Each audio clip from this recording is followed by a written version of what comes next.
নমস্কাৰ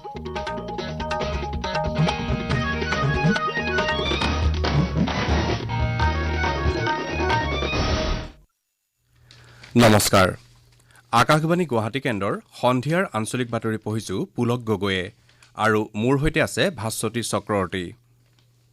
এতিয়া শুনক প্ৰধান বাতৰিসমূহ। কোভিড-19ৰ পৰিপ্ৰেক্ষিতত স্বাস্থ্য সংক্ৰান্তীয় কঠোৰ নীতি নিৰ্দেশনাৰ মাজেৰে কাইলৈ সমগ্ৰ দেশজুৰি ৭৬ সংখ্যক স্বাধীনতা দিৱস। মুখ্যমন্ত্ৰী সৰ্বানন্দ সোণোৱালৰ কাইলৈ পুৱা ৯ বজাত জজ খেলপথাৰত পতাকা উত্তোলন। স্বাধীনতা দিৱসৰ প্ৰাক সন্ধিয়া আজি কিছু সময়ৰ পাছতেই ৰাষ্ট্ৰপতি ৰামনাথ কোবিন্দৰ ৰাষ্ট্ৰক উদ্দেশ্যি ভাষণ। স্বাধীনতা দিৱস উপলক্ষে অসম আৰক্ষীৰ ২৯ গৰাকী আৰু অগ্নি নিৰ্বাপক তথা জৰুৰী সেৱাৰ ৬ গৰাকী বিষয়া জোৱানলৈ মুখ্যমন্ত্ৰীৰ আৰক্ষী পদক। সাংবাদিক সাহিত্যিক ক্ৰীড়াবিদলৈ পেঞ্চন ঘোষণা। ৰাজ্যৰ ব্যক্তিগত শিক্ষানুষ্ঠানসমূহক পহিলা মেৰ পৰা আনুষ্ঠানিকভাৱে বিদ্যালয় নোখোলালৈকে ছাত্ৰ ছাত্ৰীৰ মাহেকীয়া মাচুল ২৫% ৰেহাই দিবলৈ শিক্ষা বিভাগৰ পৰামৰ্শ। আৰু ভাৰতত কভিডৰ পৰা আৰোগ্যৰ হাৰ ৭১% অতিক্ৰম। গুৱাহাটী, ডিব্ৰুগড়, যোৰহাট, শিলচৰ আৰু তেজপুৰ চিকিৎসা মহাবিদ্যালয় হস্পিটেলত প্লাজমা শিবিৰ। এতিয়া শুনক বিতং বাতৰি। কোভিড-সৃষ্ট পৰিস্থিতিৰ পৰিপ্ৰেক্ষিতত স্বাস্থ্য মন্ত্ৰালয়ে জাৰি কৰা নীতি নিৰ্দেশনাসমূহৰ মাজেৰে কাইলৈ সমগ্ৰ দেশজুৰি ৭৬ সংখ্যক স্বাধীনতা দিৱস পালন কৰা হ'ব। স্বাধীনতা দিৱস উপলক্ষে ৰাষ্ট্ৰীয় ৰাজধানী দিল্লীৰ সুৰক্ষা ব্যৱস্থা কটকটীয়া কৰি তোলা হৈছে। কালি দিল্লীৰ ঐতিহাসিক লালকিল্লাত স্বাধীনতা দিৱসৰ কুচকাৱাজৰ পূৰ্ণাংগ আখৰা সম্পন্ন হয়। কোভিড-19 জনিত পৰিস্থিতিলৈ চাই দিল্লী আৰক্ষীয়ে আমন্ত্ৰিত ব্যক্তিসকলক কেন্দ্ৰীয় গৃহ আৰু স্বাস্থ্য মন্ত্ৰালয়ে জাৰি কৰা নীতি নিৰ্দেশনা অনুসৰণ কৰিবলৈ অনুৰোধ জনাইছে। স্বাধীনতা দিৱস উদযাপনৰ অনুষ্ঠানৰ বাবে ৪,০০০তকৈ অধিক সুৰক্ষা কৰ্মীক নিয়োজিত কৰা হ'ব আৰু তেওঁলোকে সামাজিক ব্যৱধানৰ নিয়ম মানি নিজ কৰ্তব্য পালন কৰিব।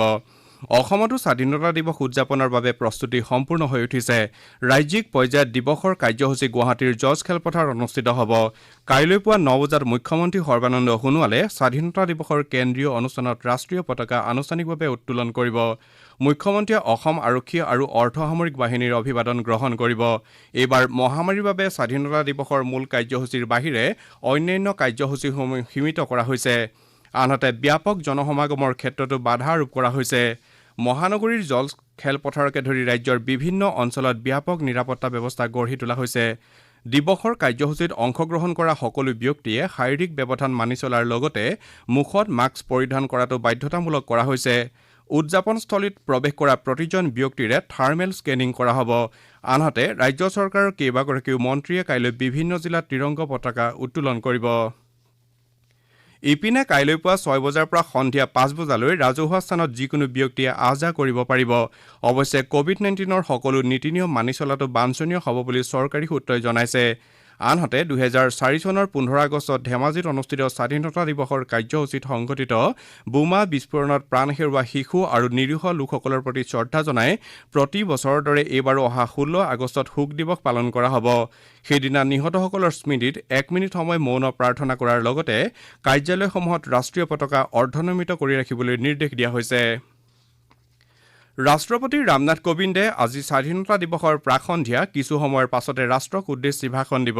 আকাশবাণীৰ সকলো নেটৱৰ্ক আৰু দূৰদৰ্শনৰ আটাইকেইটা চেনেলত প্ৰথমে হিন্দী আৰু পিছত ইংৰাজী ভাষাত এই ভাষণ সম্প্ৰচাৰ কৰা হ'ব।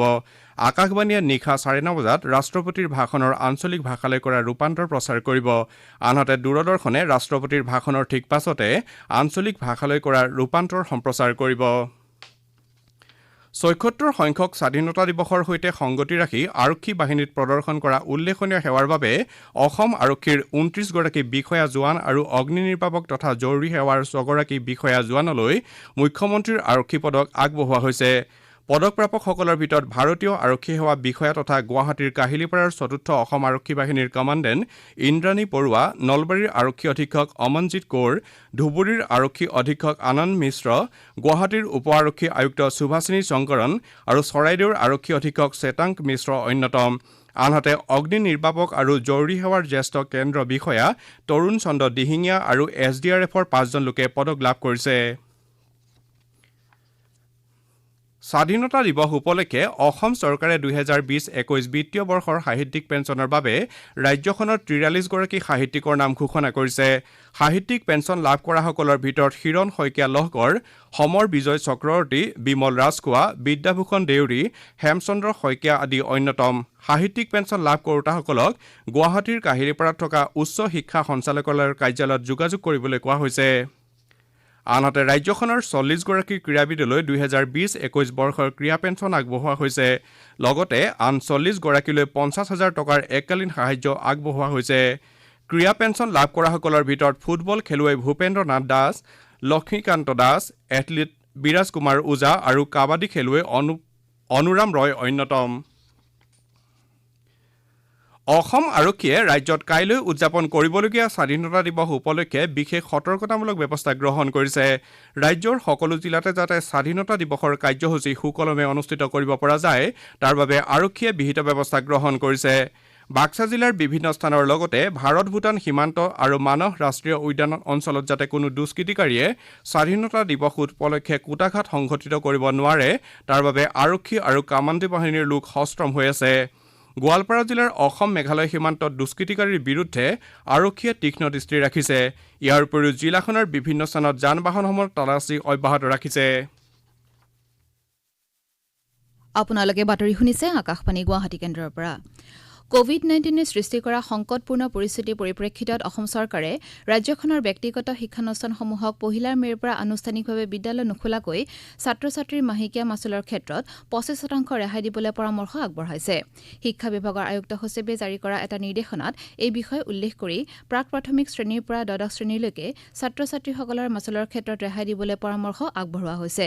ইফালে শিক্ষা বিভাগে পূৰ্বে ঘোষণা কৰা অনুসৰি প্ৰথম পৰ্যায়ৰ প্ৰাদেশিকীকৰণৰ বাবে কাইলৈ বিদ্যালয় আৰু মহাবিদ্যালয়সমূহৰ তালিকা ঘোষণা কৰাৰ কথা আছিল যদিও অহা 20 আগষ্টতহে এই তালিকা ঘোষণা কৰা হ'ব বুলি শিক্ষামন্ত্ৰী ড হিমন্ত বিশ্ব শৰ্মাই টুইটাৰ যোগে ঘোষণা কৰিছে। এটা চৰকাৰী বিবৃতিত প্ৰকাশ কৰা মতে মাধ্যমিক শিক্ষা বিভাগে প্ৰথম পৰ্যায়ত 355খন নতুন মাধ্যমিক বিদ্যালয়ৰ বিপৰীতে 2812গৰাকী শিক্ষকৰ পদ প্ৰাদেশিকীকৰণৰ বাবে অনুমোদন লাভ কৰিছে। একেদৰে উচ্চ শিক্ষা বিভাগে 931গৰাকী অধ্যক্ষ, সহকাৰী অধ্যাপক আৰু শিক্ষক পদৰ বাবে অনুমোদন লাভ কৰিছে।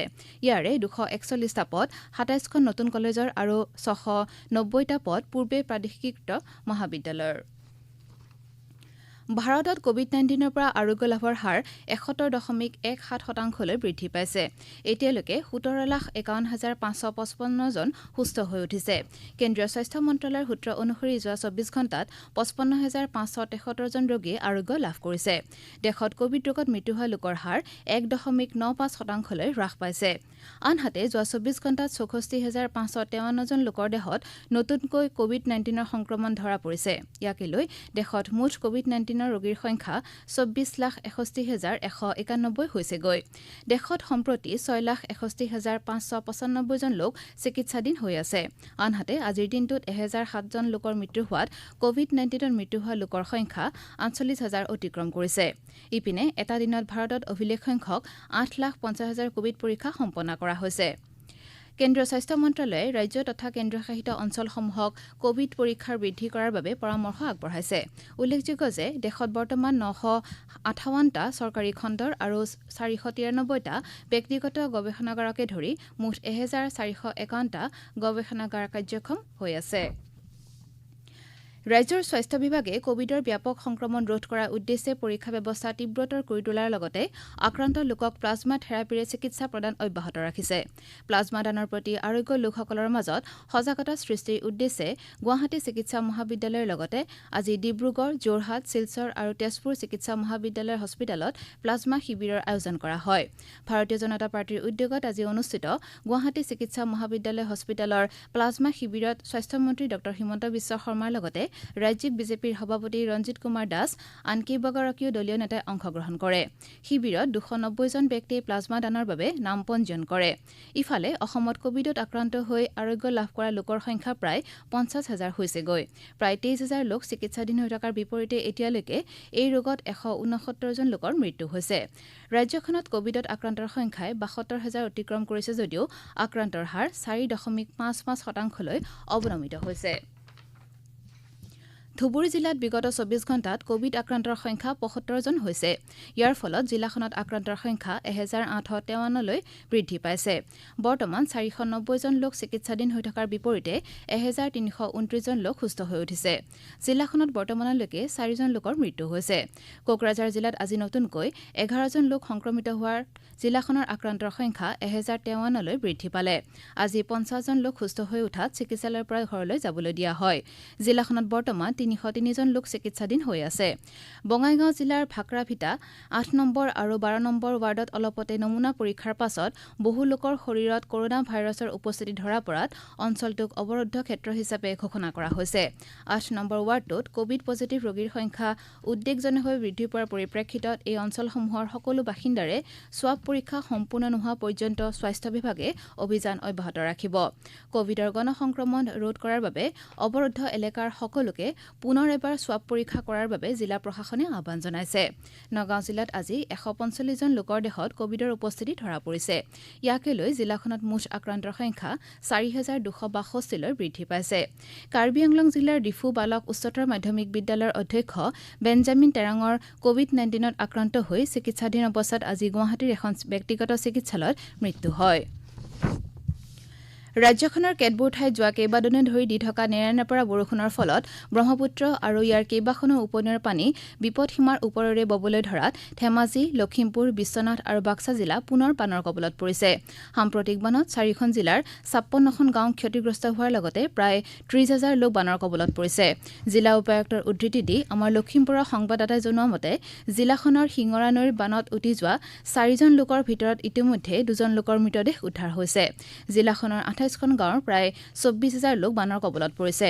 বিশেষকৈ ৰঙানদী, জহিং, শিঙৰা আৰু গাভৰু নৈৰ বাঢ়নি পানীয়ে ভালেমান অঞ্চল জলমগ্ন কৰিছে।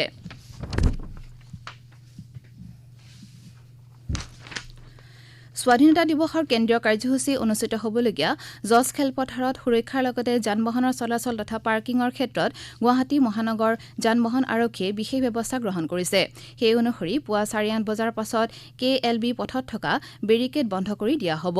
ইয়াৰ পূৰ্বে ৰঙা, নীলা আৰু হালধীয়া পাছ থকা বাহনৰ গৰাকীসকলে নিজৰ বাহন উদযাপনস্থলীলৈ নিব পাৰিব। ইয়াৰ উপৰিও যান বাহন চলাচলৰ ক্ষেত্ৰত পথৰ কেতবোৰ সাল-সলনি কৰা হৈছে। ইয়াৰ উপৰিও যান বাহনৰ পাৰ্কিঙৰ বাবে KLB পথ, MG ৰোড, HB ৰোড আদি নিৰ্ধাৰণ কৰি দিয়া হৈছে। ৰাষ্ট্ৰপতি ৰামনাথ কোবিন্দে আজি স্বাধীনতা দিৱসৰ প্ৰাকসন্ধিয়া কিছু সময়ৰ পাছতে ৰাষ্ট্ৰক উদ্দেশ্যি ভাষণ দিব। আকাশবাণীৰ সকলো নেটৱৰ্ক আৰু দূৰদৰ্শনৰ আটাইকেইটা চেনেলত প্ৰথমে হিন্দী আৰু পিছত ইংৰাজী ভাষাত এই ভাষণ সম্প্ৰচাৰ কৰা হ'ব। আকাশবাণীয়ে নিশা 9:30 বজাত ৰাষ্ট্ৰপতিৰ ভাষণৰ আঞ্চলিক ভাষালৈ কৰা ৰূপান্তৰ প্ৰচাৰ কৰিব। আনহাতে দূৰদৰ্শনে ৰাষ্ট্ৰপতিৰ ভাষণৰ ঠিক পাছতে আঞ্চলিক ভাষালৈ কৰা ৰূপান্তৰ সম্প্ৰচাৰ কৰিব।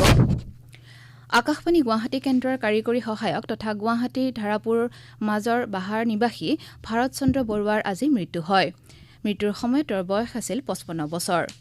Jorhat old circuit house road নিবাসী ৰুমেনা আহমেদৰ কালি গুৱাহাটীৰ চানমাৰীৰ মিলনপুৰত মৃত্যু হয়। মৃত্যুৰ সময়ত তেওঁৰ বয়স আছিল 92 বছৰ।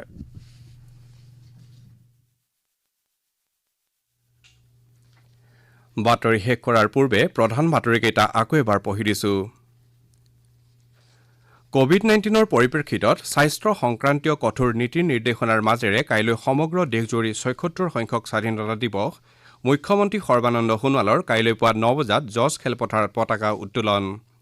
স্বাধীনতা দিৱসৰ প্ৰাকসন্ধিয়া আজি কিছু সময়ৰ পাছতেই ৰাষ্ট্ৰপতি ৰামনাথ কোবিন্দৰ ৰাষ্ট্ৰক উদ্দেশ্যি ভাষণ। স্বাধীনতা দিৱস উপলক্ষে অসম আৰক্ষীৰ 29 গৰাকী আৰু অগ্নি নিৰ্বাপক তথা জৰুৰী সেৱাৰ 6 গৰাকী বিষয়া জোৱানলৈ মুখ্যমন্ত্ৰীৰ আৰক্ষী পদক, সাংবাদিক, সাহিত্যিক, ক্ৰীড়াবিদলৈ পেঞ্চন ঘোষণা। ৰাজ্যৰ ব্যক্তিগত শিক্ষানুষ্ঠানসমূহক 1 মে'ৰ পৰা আনুষ্ঠানিকভাৱে বিদ্যালয় নোখোলালৈকে ছাত্ৰ-ছাত্ৰীৰ মাহেকীয়া মাচুল 25% ৰেহাই দিবলৈ শিক্ষা বিভাগৰ পৰামৰ্শ। আৰু ভাৰতত কভিডৰ পৰা আৰোগ্যৰ হাৰ 71% অতিক্ৰম। গুৱাহাটী, ডিব্ৰুগড়, যোৰহাট, শিলচৰ আৰু তেজপুৰ চিকিৎসা মহাবিদ্যালয় হস্পিটেলত প্লাজমা শিবিৰ। আমাৰ আজিৰ সন্ধিয়াৰ আঞ্চলিক বাতৰি ইমানতে শেষ হ'ল।